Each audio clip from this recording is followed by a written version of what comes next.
Team coverage beginning at 5 right here on CBS 6. A search for a 9-year-old girl missing for days gaining national attention. It is a nightmare situation for the family of Charlotte Sena and heartbreaking for them and all of us watching this unfold these past few days. Everybody please pray for that little girl that she comes back safe. That's it.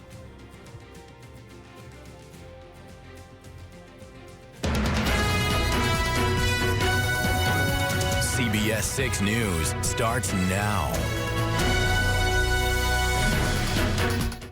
A lot of prayers tonight. This photo right here showing 9-year-old Charlotte Sena in the same outfit she was wearing when she was last seen Saturday evening. Take a look. 4'6", 90 pounds, blonde hair and green eyes. A tie-dye Pokemon t-shirt. Blue pants. She has black Crocs and she was last seen wearing a gray bike helmet. She went missing after going on a bike ride, a short one. Her bike was found, but she was not. The search for Charlotte at Moreau Lake State Park shutting down that park indefinitely. The Amber Alert issued by state police over her possible abduction grabbing national headlines. That's for sure. Yeah, CBS 6 has been near the search area in Gansevoort since yesterday afternoon, keeping a team at the scene around the clock. Our Jackie Slater is joining us live right now. Jackie, I know there was just recently an update, so fill us in on what we know now. Jackie Slater, CBS 6 News.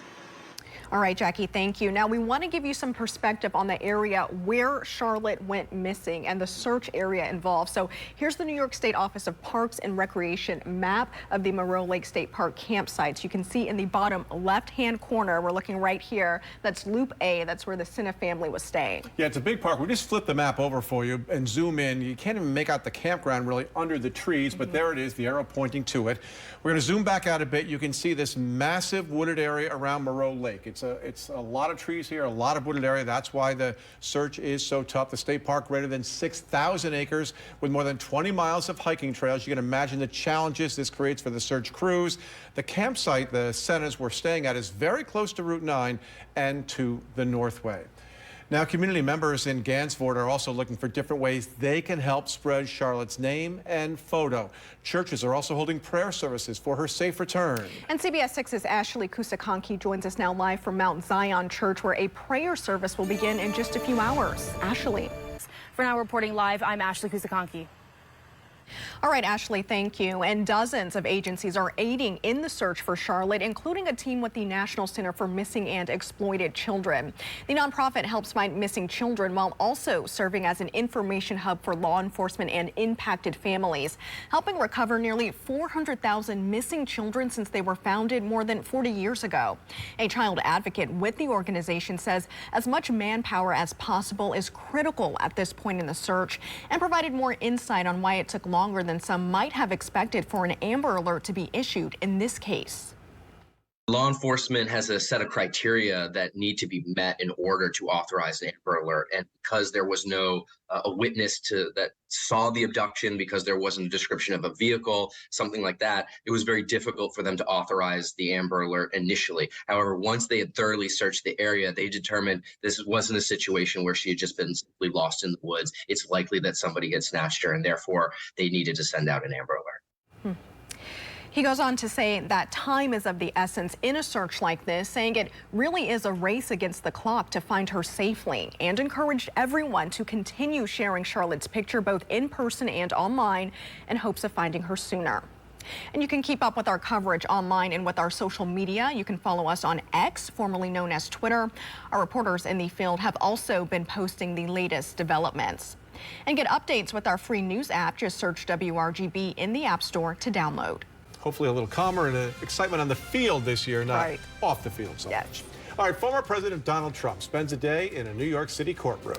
It kicks off a civil fraud trial against him and his business. Hear what he's saying and how New York's top prosecutor is responding. And New York State is getting ready to put migrants to work. As that process plays out, how many jobs those asylum seekers could fill. And another spectacular day and what will be a run that extends through at least the middle of the week. Check it out. Nothing but sunshine in our Freihoffer's quad cam view across the region, and that's what I'm expecting, with temperatures, in fact, going up even more. Records could fall for warmth. Looking at it for you coming up after the break. A wrongful death case from 10 years ago making its way to court in Saratoga Springs. Jury selection held today for the suit brought by Daryl Mount's mother against the city and the police department. Mount's death has been scrutinized for years and the subject of civil litigation since 2013. Saratoga Springs police say they approached Mount after he got into an altercation with his girlfriend outside of a bar. Police say Mount led them on a chase and wound up falling from some scaffolding. Police found him seriously injured in a dark alley. He died from his injuries 9 months later. The Mount family has long said his death was actually the result of excessive force by police. Claims of racial profiling in this suit have been dismissed. Mount was biracial. One of the officers involved in that chase is now the Saratoga Springs Police Chief, Tyler McIntosh. Well, former President Donald Trump in a Manhattan court today for a civil fraud trial over inflating his assets and lying to banks and insurers. A judge last week ruled Mr. Trump did in fact do that, following pages and pages of evidence from Attorney General Letitia James's office. The former president spoke today, saying the same thing he said about his other court cases. It's politically motivated. So very simply put, On 60. All right, thank you, Stephen. Next in sports, the Jets took on the vaunted Kansas City Chiefs last night at home in prime time. We break down the game and the two big plays that sealed the matchup right after this. Calls to expel a lawmaker after he intentionally pulled a fire alarm, causing an evacuation on Capitol Hill. I'm Scott Thuman in Washington to explain. And later, all new at 6 o'clock, only on CBS 6, nearly a year after a Schenectady teen disappeared, her body found months later. Still no answers for her grieving loved ones. Her father says a change in leadership in the city may help turn the tide. The Jets and the Chiefs, with Taylor Swift, of course, facing off last night. The game was close, but the Chiefs held on to win it late. Yeah, in the fourth quarter, down by 3, Jets quarterback Zach Wilson fumbles the snap and is recovered by Tershawn Wharton. Then with under 2 minutes to go in the game, Chiefs quarterback Patrick Mahomes gets the first down. They go on and run out the clock, winning this one 23-20. And more primetime New York football gets underway tonight. The New York Giants will take on the Seattle Seahawks on Monday Night Football at 8:15. The Giants will be on their home turf looking to get their second win of the season. Well, still to come, an Amber Alert taking over headlines. Our coverage continues next at 5:30. Yeah, Charlotte Sena missing since Saturday. How search crews are using every resource they can to find her. And thousands of asylum seekers could get approval to work soon. How many jobs New York State has ready for them?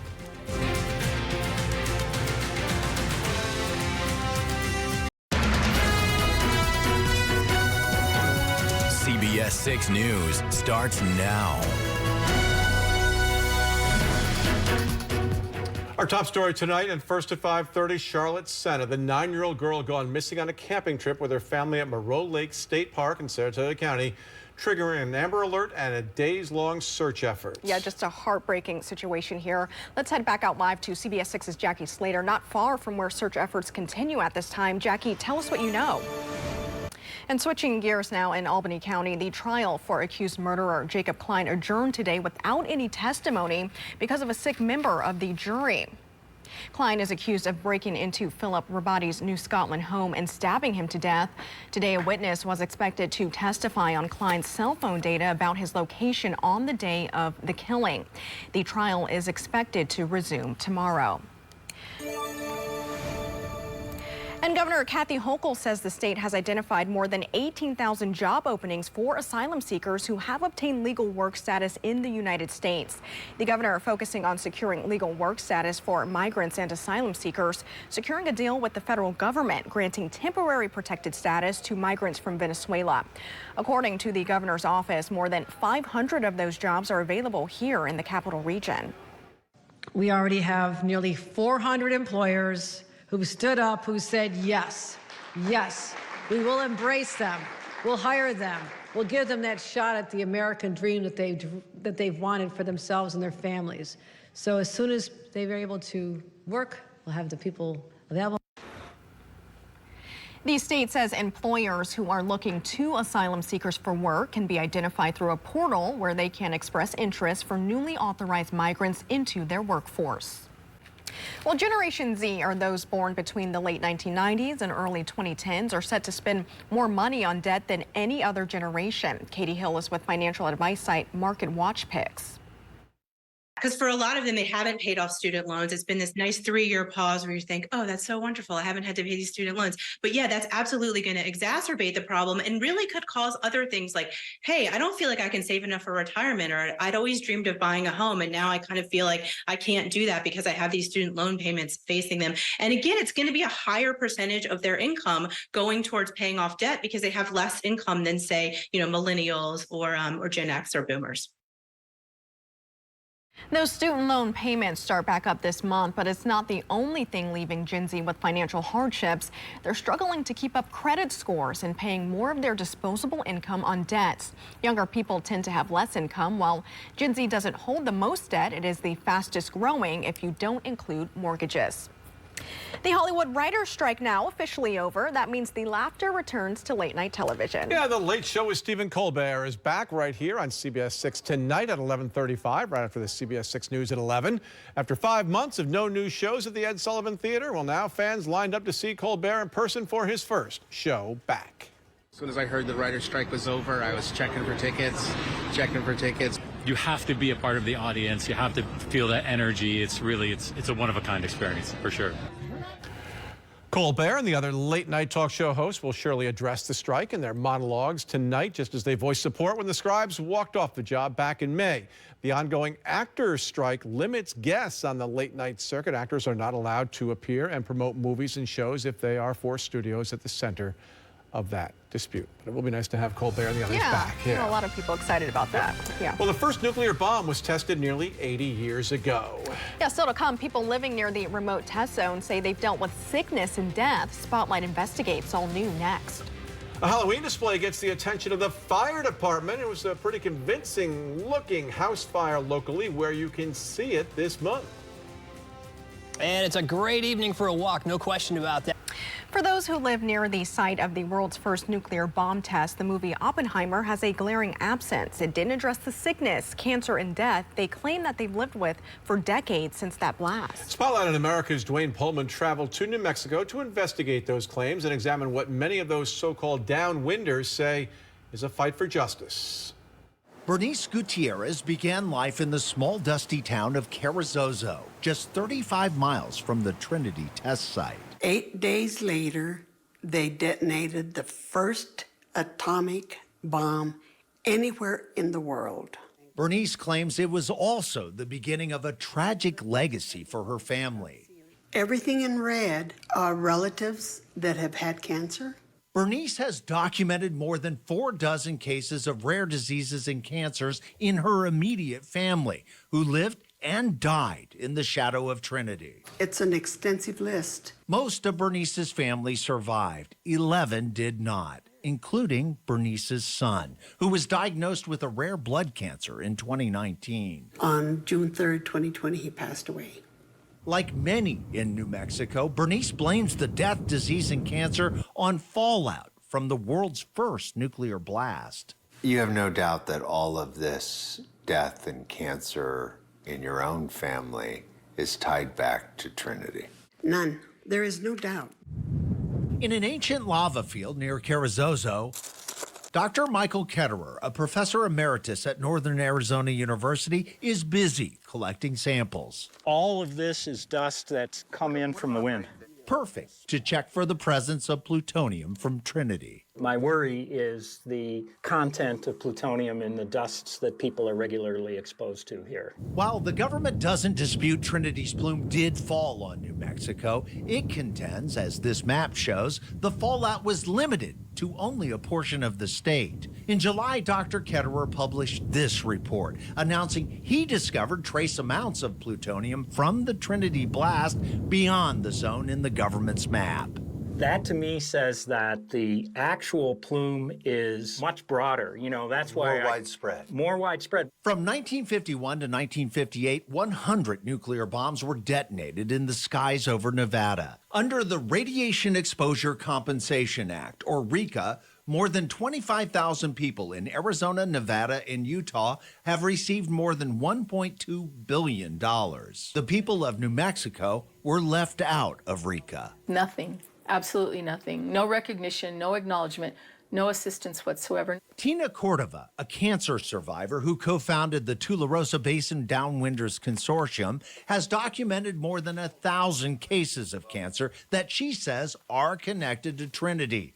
For more than a dozen years, she's led the push to compensate the people of New Mexico. On July 27th, the U.S. Senate overwhelmingly passed an amendment to extend RECA coverage to the people of New Mexico, with payments up to $150,000 for each victim of radiation exposure. I believe the Senate has done the right thing. But the House still needs to agree. And until it does, there is no guarantee that people like Bernice Gutierrez and her family will ever be compensated after paying a high price, they say, for living in the fallout from a bomb that changed the world. We deserve some justice. For Spotlight on America, I'm Dwayne Pullman. Much, much cooler. All right, Steve, thank you. Well, coming up all new at 6, a story you'll only see here on CBS 6. Yes, nearly a year after his daughter's disappearance, Samantha Humphrey's father speaks about what he says could finally get his family some answers about his daughter's death. And with back to school underway, please join CBS 6 and Fidelis Care as we partner with the Regional Food Bank for Backpack Heroes. 1 in 7 children in our community face food insecurity, and the Backpack program provides weekend meals for those children in need. To learn how you can become a hero, search Backpack Heroes at cbs6albany.com.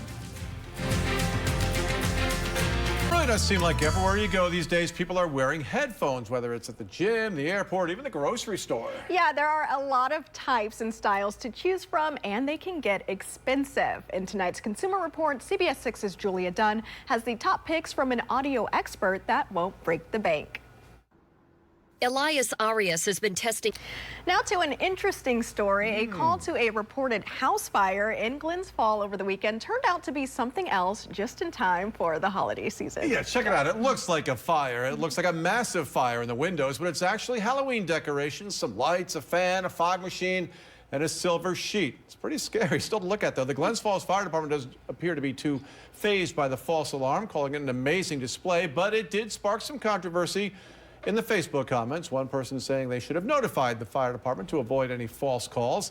The home on Sanford Street will be lit up on Friday and Saturday nights right through the end of the month. I can see both sides of this, but boy, that does look like a fire. A lot of dedication there, yeah. Yeah. All right, still to come tonight, we're live at Moreau Lake State Park as the search continues for missing 9-year-old Charlotte Senna. As rescue crews look for Charlotte, a community bands together offering support for a family left heartbroken but still holding on to hope.